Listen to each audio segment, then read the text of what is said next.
นักเคยรูปสำนักพระสมมาสัมพุทธก็นักเคยตลอดไงแต่พระองค์ทรงโชว์พระประเดชเปลี่ยนมีเหตุออกจากชรากลายปีนู้คือยังนักเคยสอบสดายชมพูพระศาสดาแต่พระองค์ทรงโชว์คันทรงโชว์พระประเดชเปลี่ยนเจ้าปิเขาเจ้าสามเณรเจ้าพุทธบริษัทទាំងអឲ្យនៅស្រណោះអឡោះអាល័យជាពុនពេករហូតមកដល់ពេលនេះគឺ2500ឆ្នាំជាងហើយបងដែលព្រះអង្គទ្រង់បានចូលខណ្ឌបានចូលរំលត់ខណ្ឌចូលព្រះនិព្វានចាក់ឆ្ងាយពីញាតិញោមគ្រប់រូបបន្សល់ទុកតែព្រះធัวហើយនិងព្រះសង្ឃដែលតំណាងឲ្យព្រះអង្គ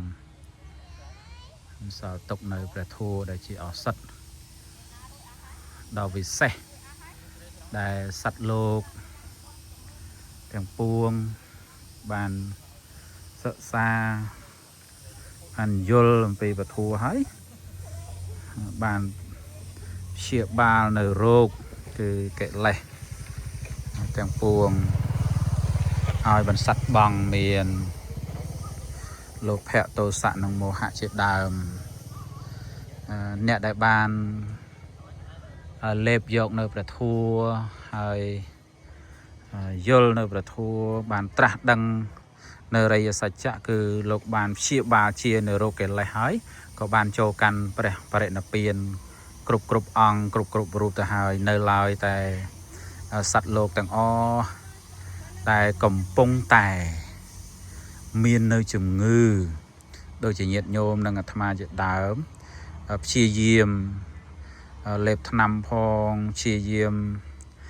ហាត់ប្រាណផងដើម្បីឲ្យរាងកាយមួយទាំងមូលនឹងមានកម្លាំងហើយនឹងថ្នាំទាំងឲ្យបានធ្វើការតទៅហើយយ៉ាងណាដើម្បីព្យាបាលនៅរោគគឺកិលេសមានលោភៈទោសៈមោហៈជាដើមដើម្បីផ្ដាច់ចោលនៅឫសគល់នៃកិលេសហ្នឹងកុំឲ្យវាដុះបន្តទៀតអញ្ចឹងព្យាយាមណាព្យាយាមលេបថ្នាំពោគឺព្រះធម៌នឹងឯង